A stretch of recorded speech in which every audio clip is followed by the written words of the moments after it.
Magandang gabi po sa inyong lahat. May dalawang kwento po ako na nais ko sanang ibahagi sa atin para sa ating pagninilay sa Ebanghelyo ngayong araw. Ang unang kwento, minsan po dito sa atin may isa tayong volunteer sa isang ministry na nagpaalam sa akin. Hindi ko nasasabihin ang pangalan dahil sigurado ako kilala ninyo. Hindi daw niya ako masasamahan sa isang area mass. So nagpaalam siya, Father, hindi po ako makakasama sa inyo. Meron po kasi akong trabaho. Sabi ko, okay lang po, walang problema po. Unahin niyo po muna yung trabaho ninyo kasi yun po ang mahalaga. Sabi niya, sa Sunday din po, Father, may outing po ang aming pamilya, so hindi rin po ako makakapag-serve. Sabi ko, okay lang, magsabi lang po kayo sa inyong coordinator. And then eventually, nagkwento siya na minsan daw, feeling niya, nahihiya na siya dahil marami siyang absent sa pagsaserve sa simbahan dito sa atin sa Peña Francia. At iniisip daw niya na mag-resign muna, maging inactive muna sa ministry dahil nagiging mabigat para sa kanya na hatiin ang kanyang oras, trabaho at pamilya at sa pagsisilbi sa simbahan.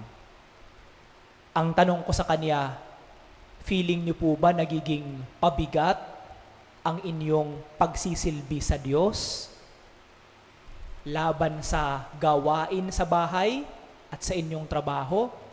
Sabi ko, wag naman sanang ganun ang feeling nyo. Hindi po pabigat ang pagsisilbi sa Diyos. Naiintindihan naman ng Diyos kung may trabaho ka, kung may gawain ka sa pamilya, pero hindi po intensyon ng Diyos at hindi po intensyon ng parokya na maging pabigat ang ating pagsisilbi sa simbahan para sa ating mga personal na mga gawain. Kung ganun po ang feeling natin sa ating pagsisilbi sa simbahan at sa Diyos, pabigat sa atin, hindi po natin naiintindihan ang kahulugan ng ating pagsisilbi sa ating parokya. Yun po ang una. Pangalawa, mayroon po akong isang kaibigan na nagmisa ako sa burol ng kanyang nanay na namatay ng cancer. Pagkatapos kong magmisa doon sa burol, nagkausap kami habang kumakain at nakwento niya, dumating daw sa punto ng kanyang buhay na nakipag-bargain siya sa Diyos. Sabi niya, Panginoon, uuwi po ako mula sa Hong Kong dahil siya ay domestic helper, nag-aalaga ng bata sa Hong Kong. Sabi niya, uuwi po ako mula sa Hong Kong, aalagaan ko po ang aking nanay. Bigyan niyo lamang po siya ng mahabang buhay pa. Nung nalaman niya na nagka-cancer ang kanyang nanay, umuwi mula Hong Kong para alagaan ang kanyang sariling nanay.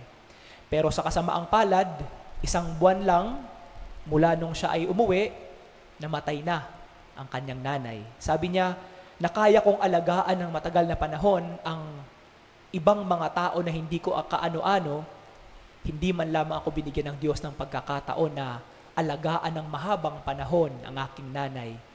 Sabi niya, kahit nakaratay lang sa higaan ng aking nanay, kakayanin kong alagaan siya. Humaba lang ang kanyang buhay at mapagsilbihan ko lang siya. Dalawang kwento pero magkaiba ang perception tungkol sa pagsisilbi. Pagsisilbi sa Diyos, pagsisilbi sa kapwa-tao. Sa Ebanghelyong binasa narinig natin kung papaanong sinabi ni Jesus sa kanyang mga alagad ang tungkol sa isang talinghaga, ang tungkol sa pamatok. Sabi ng ating Panginoon, lumapit kayo sa akin, kayong lahat na napapagalat na bibigatan sa inyong pasanin, at kayo'y pagpapahingahin ko. Pasanin ninyo ang aking pamatok, at mag-aral kayo sa akin, at makasusumpong kayo ng kapahingahan para sa inyong kaluluwa. Para sa Diyos, ang ating pagpasan sa Kanyang pamatok, ibig sabihin nito, susundin natin ang paraan ng pagsisilbi ng Diyos na Kanyang ginawa nung siya ay nandito pa sa lupa. Kung papaano niya pinagsilbihan yung mga tao. kung papaano niya ibinigay ang kanyang buong sarili upang magpagaling ng mga may sakit, upang mangaral ng mabuting balita sa mga tao. At ang kanyang pamatok ay hindi pabigat. Nagiging pabigat lamang ito kung ang tingin natin sa ating pagsisilbi sa kapwa-tao at sa Diyos, isang paraan na nahahati o inaagaw ang ating atensyon mula sa trabaho at sa ating pamilya at sa ating personal na mga gawain. Nagiging pabigat para sa atin kung ang ating tingin sa pagsisilbi sa ating kapwa-tao ay isang mabigat na responsibilidad at wala doon ang ating puso. Wala doon ang ating puso. Kaya pabigat ang tingin natin. Pero kung palalalimin lang natin ang ating pag-intindi sa mga ibinibigay ng Diyos na responsibilidad, na mga krus sa ating buhay, ang mga bagay na ito ay ibinibigay ng Diyos hindi para maging pabigat, kundi maging isang pagkakataon sa atin na ipahayag ang ating pagmamahal sa Diyos sa pamamagitan ng pagsisilbi sa ating kapwa-tao at sa pagsisilbi sa Kanya sa loob ng banal na misa. Pagmamahal, yun po ang ugat ng lahat. Kung wala ang pagmamahal mo sa iyong ginagawa, ang tingin mo sa mga gawain mo, pabigat. Pabigat. Kung wala kang pagmamahal sa iyong pamilya, ang pag-aalaga sa iyong mga anak, ang pagsisilbi sa iyong asawa ay magiging pabigat para sa iyo. Kung wala ang puso mo doon sa iyong trabaho, ang mararamdaman mo, napakahirap at napakabigat ng iyong mga gawain sa iyong trabaho. Pero, kung ginagawa mo ito ng buong puso at ng buong isip, hindi nagiging mabigat ang lahat. Oo, mahihirapan ka, dahil ganun naman talaga ang gawain na ibinibigay sa atin ng Diyos.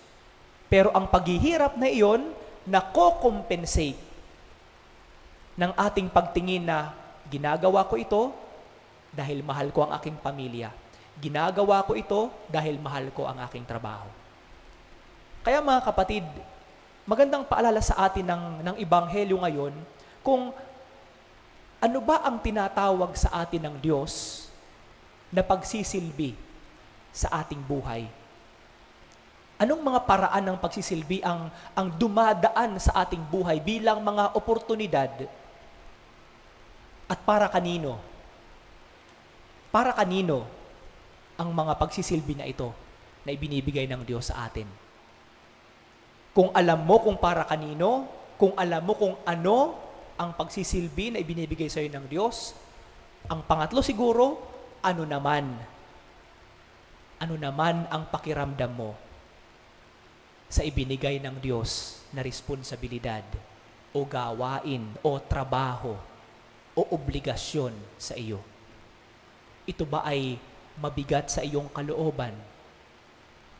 O ang feeling mo, mabigat man, mahirap man, pero may galak dahil napagsisilbihan mo ang Diyos sa pamamagitan ng ibang tao?